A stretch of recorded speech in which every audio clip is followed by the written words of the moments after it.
Shalom, bien-aimés dans le Seigneur, que la paix de Christ soit avec vous. Nous vous saluons au nom de Jésus-Christ et nous disons sincèrement merci à Dieu qui nous donne encore ce moment de nous approcher au-devant de vous pour cet entretien, ces partages de la parole de Dieu, comme nous le faisons chaque fois. Nous avons toujours des temps de partage sur notre chaîne YouTube et nous disons sincèrement merci et bénissons tous les spectateurs de cette chaîne Dr Dadi Dan Kadima officielle.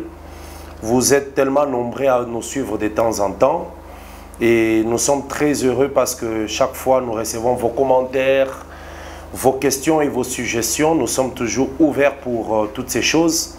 Que le Seigneur vous bénisse abondamment. Nous sommes toujours dans notre thème, c'est tout un voyage où nous sommes en train de parler sur le mystère de la création. Il y a tellement beaucoup de mystères autour de la création. Et nous comprenons que le Seigneur a tellement mis beaucoup de richesses dans ce qu'il était en train de faire. Lors de la création, le Seigneur était en train de prophétiser, d'annoncer des choses à venir. Et nous disons toujours chaque fois que la création, ce n'est pas seulement un récit historique que nous devons lire, mais la création, c'est toute une prophétie que nous devons comprendre. La création, ce sont des mystères que nous devons déchiffrer par la grâce du Saint-Esprit, parce qu'il n'y a que l'Esprit qui sonde les profondeurs de Dieu. Bien-aimés dans le Seigneur, nous bénissons le Seigneur. Moi, c'est votre frère toujours, le docteur Dadi Dan Kadima, par rapport à ces sujets importants. Nous disons, ne soyez pas gênés de nous poser des questions.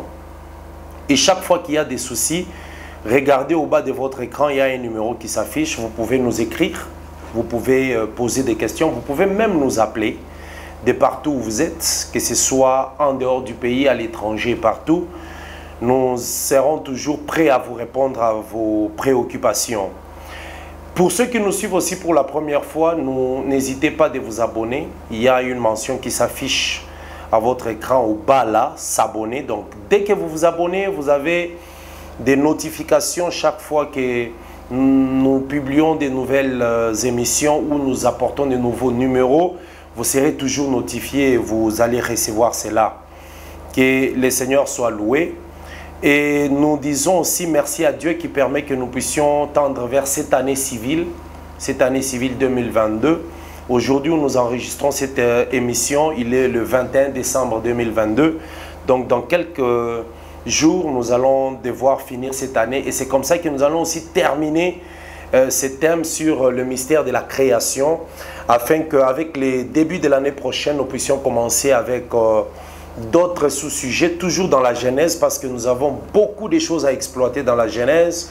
Après la création, nous devons parler d'Adam et Ève, nous devons parler de Caïn et Abel, nous devons parler de l'arbre de la connaissance du bien et du mal, ainsi que les fruits qui a été mangé par Ève. Nous devons parler de Noé, nous devons parler d'Abraham et de tous ces mystères autour de ce point. Et vous savez, la Genèse est un livre prophétique. Donc la Genèse, c'est un livre prophétique. Pourquoi? Parce que la Bible nous dit que la loi a prophétisé jusqu'à Jean. Donc tout ce que nous considérons comme livre de la loi, tout ce qui se trouve dans l'Ancienne Alliance sont des prophéties. Parce que la loi a prophétisé jusqu'à Jean. Et la loi, c'est des Genèse à Malachie, y compris même Jean, Matthieu, Marc et Luc, c'est la loi tout le temps que Christ vivait. L'époque de la grâce a commencé avec l'arrivée du Saint-Esprit dans Actes chapitre 2. C'est cette époque-là que la grâce a commencé. Bien que Jésus-Christ lui-même était déjà la grâce qui est arrivée. Mais c'est une grâce qui est arrivée à l'époque de la loi. Donc que le Seigneur soit loué. Nous disons merci à Dieu. Tendre Père, nous te remercions pour ce moment. Et nous prions que tu puisses encore nous orienter et que tu nous ouvres l'intelligence par le Saint-Esprit pour comprendre les Écritures. Je bénis tous ceux qui nous suivent et ces moments de partage au nom de Jésus-Christ. Amen.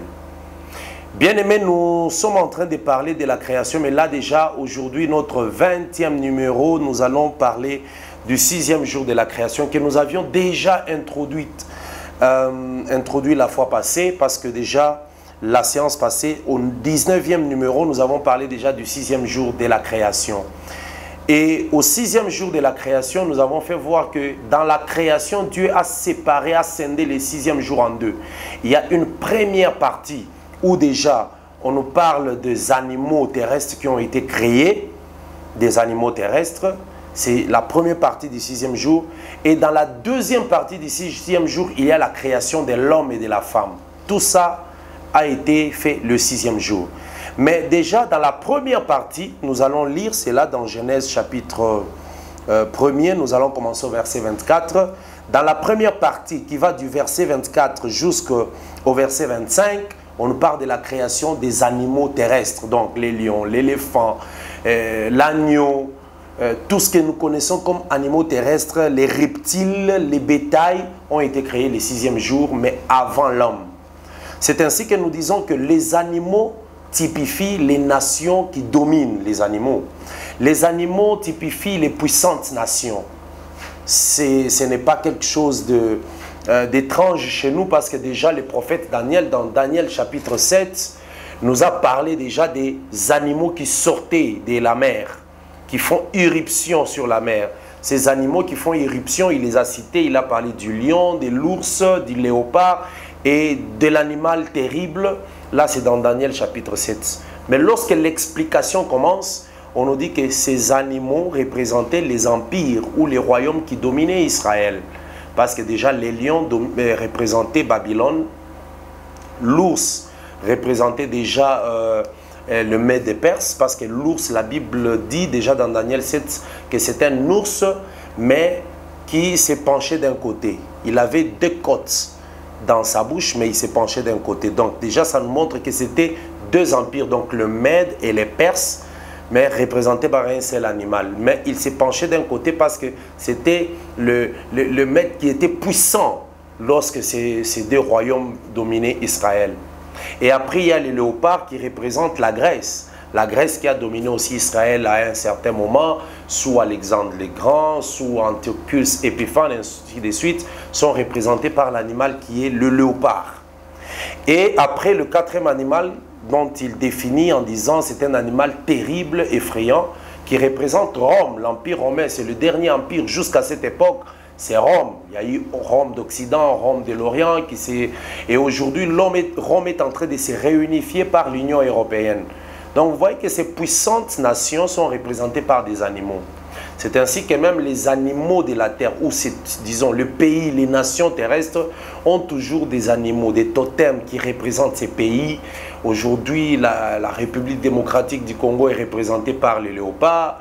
Il y a la France qui est représentée par les coqs. Il y a le Burkina Faso qui est représenté par les étalons. Il y a la Côte d'Ivoire par l'éléphant, les États-Unis l'aigle. Tout ça, ce sont des choses prophétiques mais qui s'appliquent dans la vie d'aujourd'hui. Donc ça veut dire que les nations, les peuples sont représentés par des animaux, mais il y a des animaux puissants qui s'élèvent des autres. Voilà.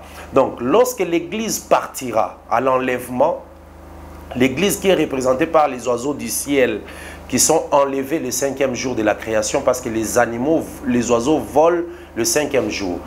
Automatiquement, après le départ de l'Église, nous verrons le règne de la bête. La bête, c'est l'antéchrist. C'est lui, l'antéchrist, qui va arriver, qui va commencer à dominer. Mais il ne dominera pas seul, selon Apocalypse. Apocalypse chapitre 17, à partir du verset 5, 6, ainsi de suite, nous dit que la bête va régner, mais avec les rois de la terre. Et ces rois sont représentés par ses cornes, par ses têtes, ainsi de suite. Vous voyez?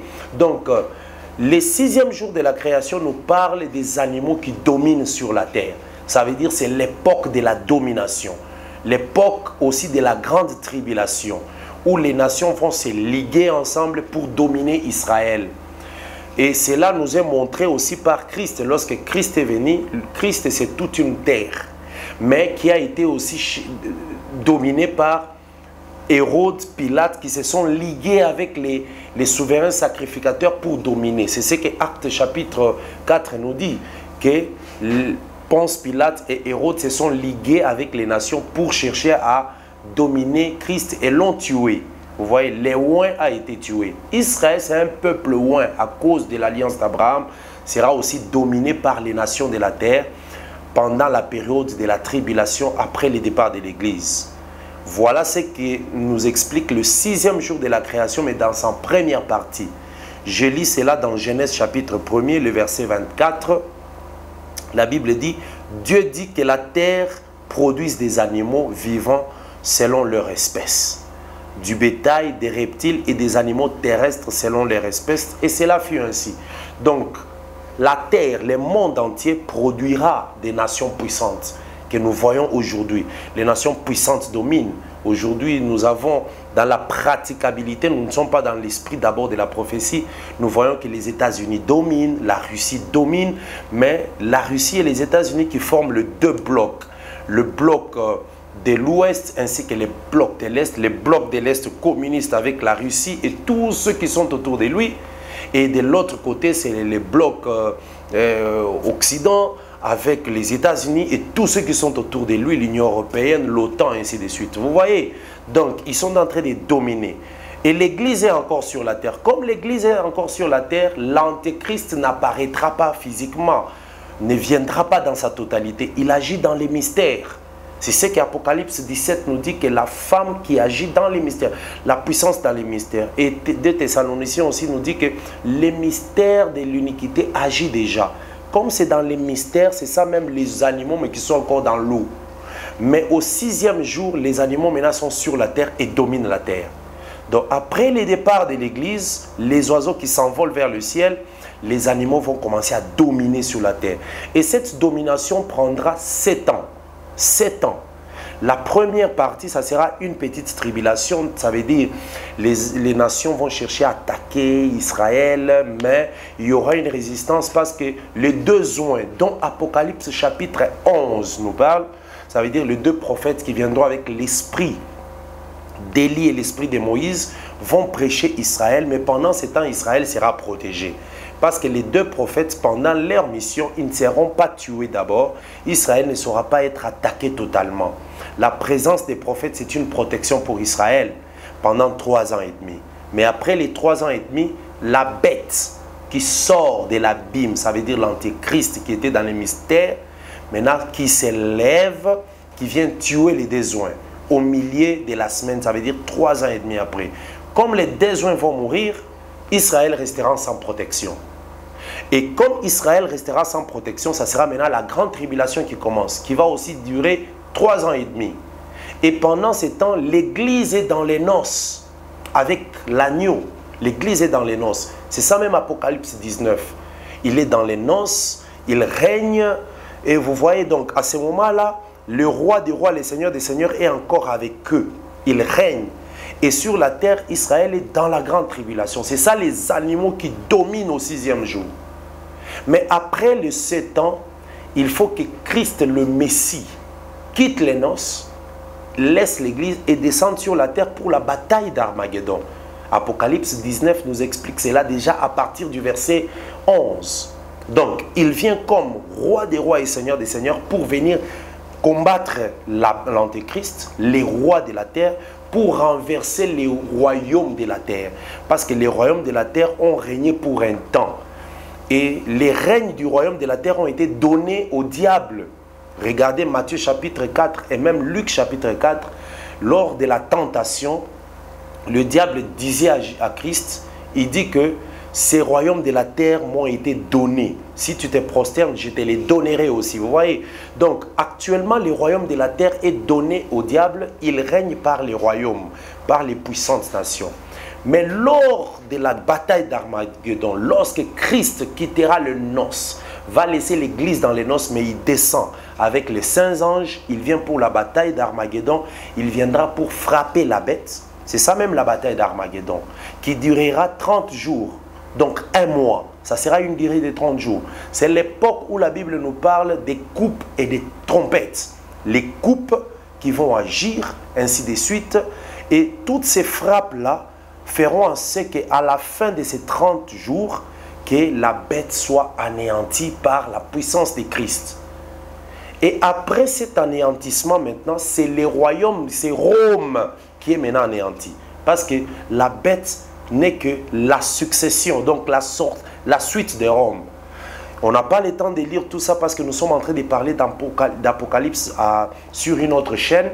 Et vous verrez que lorsque Christ viendra et va dominer, il doit maintenant régner. Il doit régner parce qu'il a anéanti la bête. Maintenant, il doit régner. Je vais lire ça dans Apocalypse chapitre 20. Apocalypse chapitre 20, la Bible nous dit ceci. Donc ici, il faut d'abord comprendre que dans Apocalypse chapitre 19, Jésus-Christ quitte les noces et descend. Il vient maintenant dans la bataille d'Armageddon. C'est très important. Il vient dans la bataille d'Armageddon. Et dans Apocalypse chapitre 19, au verset 11, la Bible dit « Puis j'ai vu le ciel ouvert et voici Paris un cheval blanc. Celui qui l'est monté s'appelle fidèle et véritable, il juge et combat avec justice. » Vous voyez, le ciel s'ouvre pourquoi? Parce que lorsque l'Église s'est envolée, est partie comme les oiseaux du 5e jour, qui s'envolent, il y a une période qui se passe de 7 ans où l'Église est dans les noces avec le Seigneur Jésus.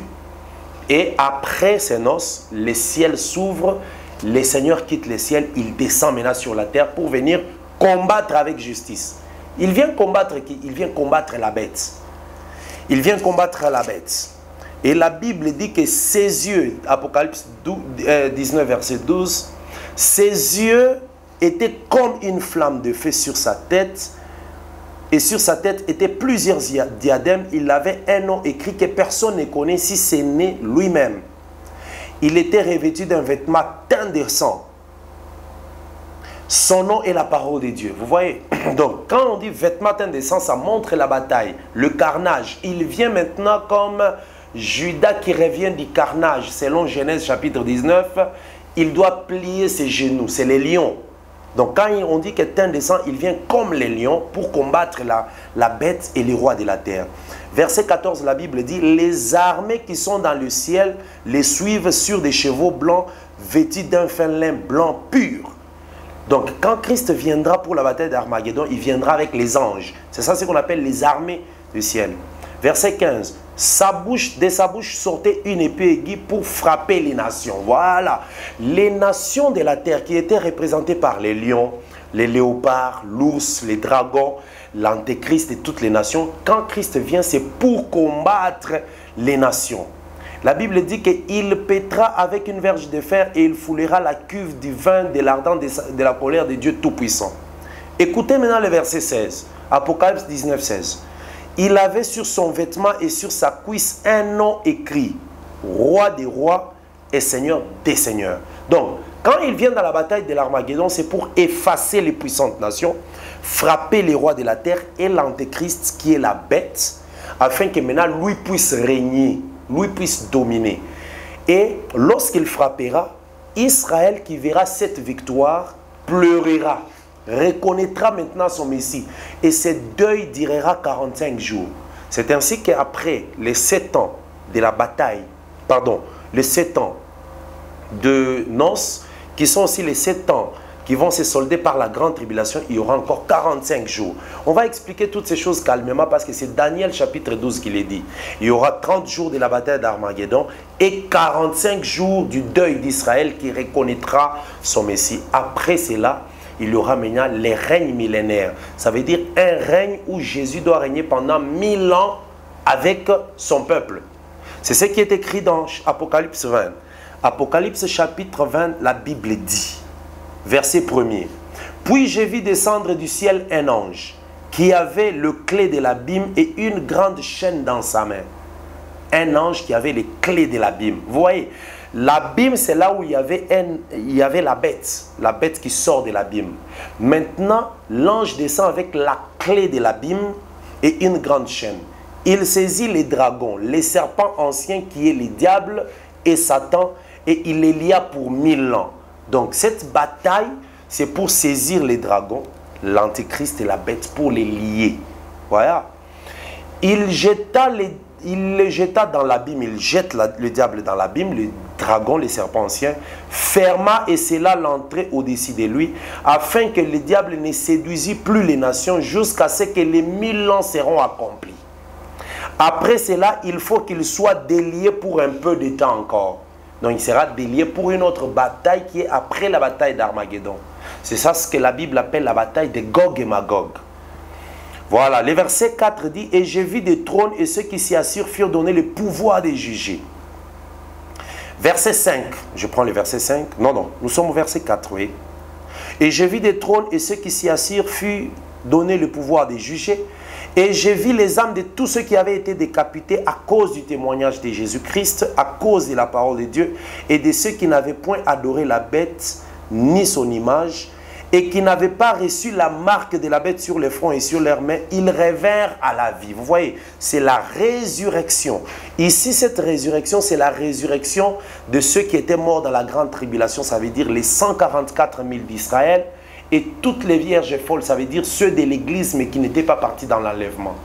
Ils revinrent à la vie, ils sont ressuscités, et ils régnèrent avec Christ pendant 1000 ans. Donc, après la domination de l'antéchrist, de la bête et le roi de la terre, il y aura une période de la bataille d'Armageddon, du deuil d'Israël, et après il y aura 1000 ans. Les 1000 ans, c'est ça le règne de Christ. Donc Christ viendra régner pendant 1000 ans.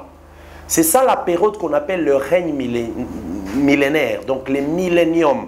Millénium, c'est la durée des 1000 ans du règne. Christ va régner. Maintenant, lorsque nous rentrons dans la création, le règne des 1000 ans ici est représenté par maintenant l'arrivée d'Adam. Donc, dans le 6e jour de la création, on a créé les animaux et toutes ces choses, les animaux qui ont dominé. Et au 6e jour, maintenant, on crée Adam. Qu'est-ce que Dieu dit à Adam? Regardez ce que Dieu dit à Adam lorsqu'il a créé Adam. Dans Genèse chapitre 1er où nous étions, le verset 26.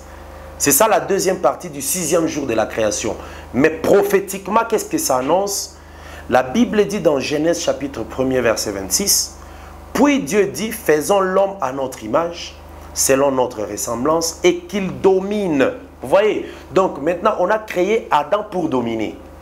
C'est ainsi aussi, après le règne de la bête, de l'antéchrist, Christ Jésus va venir sur la terre pour dominer. C'est ça, qu'il domine sur le poisson de la mer, sur les oiseaux du ciel, sur le bête de la terre et sur tous les reptiles qui rampent sur la terre. Vous voyez, et les animaux de la terre, ça veut dire les nations puissantes, et les oiseaux du ciel qui étaient partis dans l'enlèvement, et les animaux aquatiques, tous maintenant, l'homme doit dominer sur eux. C'est comme ça que les milléniums, c'est le règne de Christ sur les nations de la terre et sur son peuple. Christ va régner avec son peuple. Donc dans les milléniums, l'Église reviendra, Israël aussi, et les nations, tous dans les milléniums, mais Christ va régner. Il sera le roi de la terre. C'est une période de 1000 ans, pas une période spirituelle, mais une période réelle et physique qui sera comptabilisée dans le temps. Donc il va régner pendant 1000 ans. L'Église régnera avec lui. Mais l'Église qui règne avec lui dominera les nations. Nous allons expliquer toutes ces choses. Voilà. Donc ici c'est Adam qui est créé pour dominer. Ça parle de Christ qui viendra aussi dominer et régner. Donc le 6e jour de la création, dans sa deuxième partie, nous parle du règne millénaire. Et dans le règne millénaire, nous voyons Adam, mais avec son épouse. Vous voyez, Christ aussi viendra régner, mais avec son épouse. Son épouse, ça veut dire l'Église qui redescendra. L'Église qui descend de noces viendra régner. C'est ainsi que nous voyons que le 6e jour de la création parle du règne de Christ. Adam aussi est l'image de ces règnes-là. Mais Adam n'a pas vécu 1000 ans. Adam a régné seulement pendant 930 ans. Genèse chapitre 5 nous dit ceci. Adam. Genèse chapitre 5, verset 3. La Bible dit ceci. Non, verset 2. Genèse 5, verset 2. Dieu créa l'homme et la femme, il les bénit et les appela du nom d'homme lorsqu'ils furent créés. Verset 3. Adam, âgé de 930 ans, Adam, âgé de 130 ans, engendra un fils à sa ressemblance, selon son image, et il lui donna le nom de Seth. Le jour d'Adam, après la naissance de Seth, furent de 800 ans. Et il engendra des fils et des filles. Maintenant le verset 5. Tous les jours d'Adam, tous les jours qu'Adam vécut furent de 930 ans, puis il mourut. Donc Adam qui était le roi dans les jardins d'Éden, lui a vécu 930 ans et puis il mourut. Ça veut dire qu'il n'a pas totalisé 1000 ans. Parce que la Bible nous dit dans 1 Pierre et même dans Psaume 90 que 1000 ans égale un jour. 1000 ans égale un jour, ça veut dire un jour égale 1000 ans. Dieu avait dit à Adam, le jour où tu mangeras les fruits, tu mourras. Le jour où tu mangeras, tu mourras. Donc ça veut dire que Adam n'a même pas totalisé un jour. Parce qu'il est mort à 930 ans. Il est mort le même jour où il a mangé. Ça veut dire 1000 ans comme un jour. Comme Adam n'a pas fini 1000 ans, ça veut dire qu'il est mort le même jour. Alors, il faut que le second Adam vienne et qu'il règne pendant 1000 ans. Parce que ce que le premier Adam n'a pas fait, il est mort à 930 ans parce qu'il n'a pas obéi. Le second Adam, quand il viendra sur la terre, il doit régner 1000 ans parce que lui a obéi. C'est ainsi que la Bible dit dans Romains chapitre 5 que la mort est entrée par la désobéissance d'une personne, mais la vie aussi est entrée par l'obéissance d'une personne.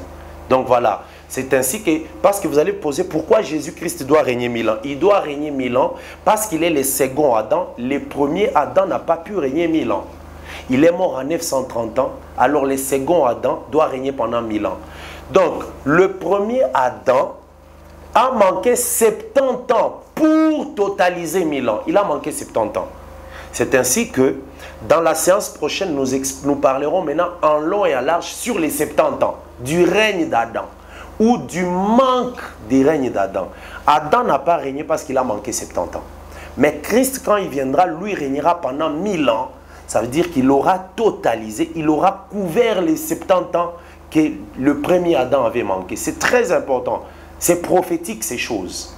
C'est ainsi qu'il faut qu'il y ait les 1000 ans. Parce que si on pose la question pourquoi les règnes millénaires, il faut savoir expliquer. Les règnes millénaires, les 1000 ans, c'est parce que le premier Adam n'a pas totalisé 1000 ans.